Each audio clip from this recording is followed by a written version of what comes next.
Well, howdy y'all, this is Mike with Fly All Season, and as some of you may know, I am not a pro fly attire and I am not a guide, just some guy. But when you fly all season, you gotta tie all season as well. Every week brings a new adventure and every adventure brings a new challenge.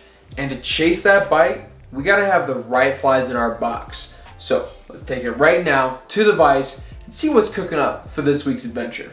Alrighty folks, today we are tying up a high flying dry fly I like to call the Two Chute Chub. It's a fun one, so let's get into it. Now, as always, I just like to say this is cooking and not baking. So what I'm using, you don't have to use. Just follow the general pattern that we're working with here. And for this pattern, I'm making it adjustable. Yes, an adjustable dry. So I can use it with a dry dropper and adjust for depth. But that's a whole nother story. I've always got the video linked down below if you want to learn more about the rigging and why I use it. But for this fly in particular, we're going to start by getting our beads locked in. Once they're locked in, we're going to create a nice hotspot on that butt with some nice yellow, bright, flashy dubbing. This helps to build traction and lock in those beads. Next, we need to start thinking about that foam. And for this one, I like to use pink, just cut to length. Again, the exacts aren't as important. I really don't think the fish care that much. What we're gonna do is we're gonna lock it in, and it takes a couple really nice locks to get it seated. But once we have that really tight, we need to get our Antron wool on the fly. This is what makes up our parachute post. And again, get this locked in nice and tight. It all kind of starts with the foundation.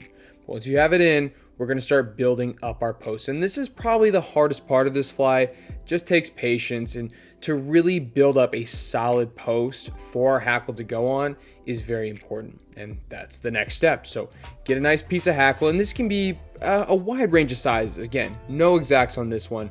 I think the bigger the better, it gives more surface area. But again, lock that on to your very rigid post. Keep working your line up there. Again, this is kind of the more difficult part of this, but we have to think order of operations. So grab some tan UV dubbing, and we're gonna start building up the rest of our body. So I like that yellow to tan transition. Again, I don't think it makes a difference. It just looks cool. And then we're gonna grab a couple of rubber legs to, again, keep that surface area building. So we have the hackle, we have the foam, and now we have the rubber legs. So not only is this a very buggy pattern, but it really soaks in that surface area, which is what we need when we're talking about a dry fly. So again, be patient with these rubber legs. They can be a little bit finicky, but now we have to start thinking about this parachute itself. So very gently take your hackle and make downward wraps towards the base of that parachute post. Again, take your time. This is the most difficult part of this fly. It's not exactly the easiest tie in the world, but once you have that locked in and snipped, build up the rest of your body with just a sparing amount of dubbing, and we're gonna start all over again. So if you messed up on the first parachute, you have a chance to make it better and salvage this fly with the second parachute. And for a fly like this, there is a lot going on. It's pretty busy. So what I like to do is take a bread tie and kind of wrap up the rest of the excess stuff, because I don't want to start trimming it yet as I'm making the second parachute. I want to do it all at once, being as uniform as possible. So just a cheeky bread tie going over all that stuff gets it out of your way and allows you to wait till the end of the fly to do all the trimmings and whatnot. But now it's, again, same exact steps. We're building the post, and then once we have the post, we got to attach our hackle. And before we can start making those wraps downward, we have to attach our legs, keeping this entire fly as uniform as possible. So again, 2 sets of legs on either side, locked in nice and tight with a little dubbing to, again, continue that body, continue the uniformity, let's just say. And once we have that kind of wrapped around where we like it, a nice head built up, then we can start wrapping that hackle down. And again, just take your time.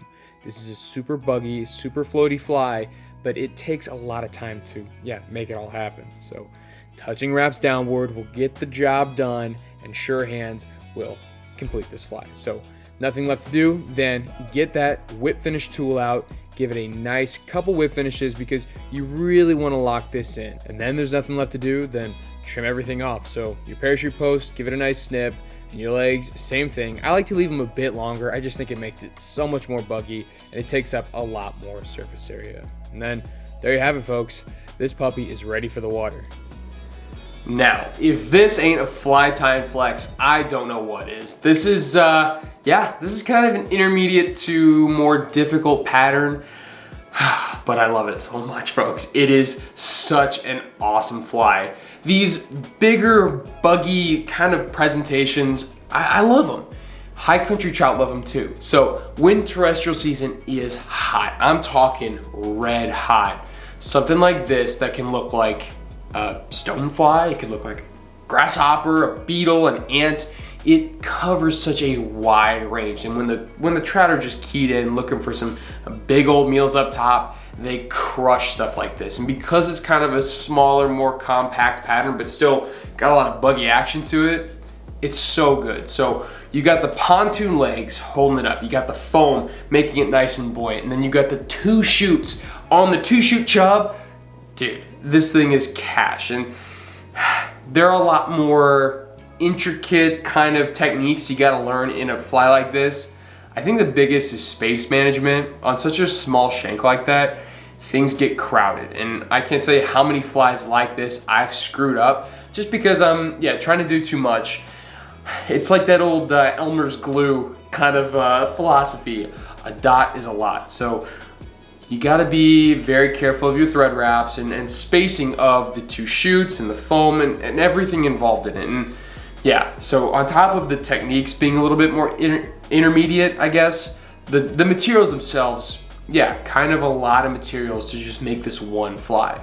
I mean, besides the hook and the bead to make it adjustable, which is another pretty sweet thing about it. So yeah, the hook and the bead, that's, you can choose your adventure there, be it making it adjustable or not. But when we're talking the foam, the dubbing, the parachute posts with the Antron wool, the hackle, and the legs, this is kind of a lot of material just to make a little bug like this.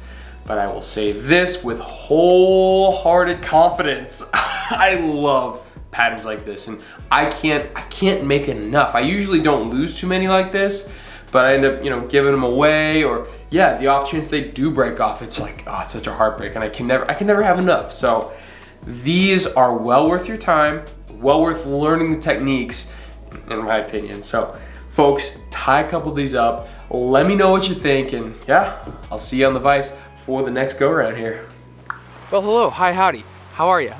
If you're seeing this, that means you made it to the end of the video. And like always, I just gotta say, thank you so much. And you guys know the deal.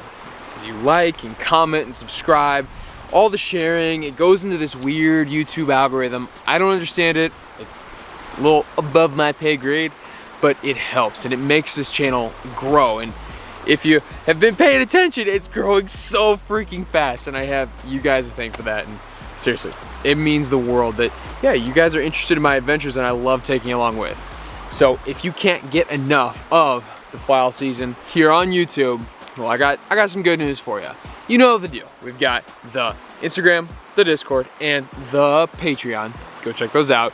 All sorts of good stuff over there. And something a little bit new, a little bit hot off the press is the website. So me and my buddy, we cracked down and we've got a sweet little website for y'all. And it kind of chronicles my adventures, giving angler guides as well as the videos. And then it also has like community pages and a store coming soon. But it's a great resource to, maybe plan for your next adventure, but also join the community. So go check that out. Everything's always linked down below. And before we scoot, I gotta give 3 quick shout outs. First and foremost, the Dry Fly Society for the killer swag. Second would be Ant for their sweet rods. And then finally, Hex, the best landing net on the market. I love this thing. So shout out to them. Thank you for supporting fly all season. And with that, folks, wherever you're finding yourself, be it in the Ozark Mountains or in your backyard, I sure hope you're keeping those feet in the water. And until next time, tight lines.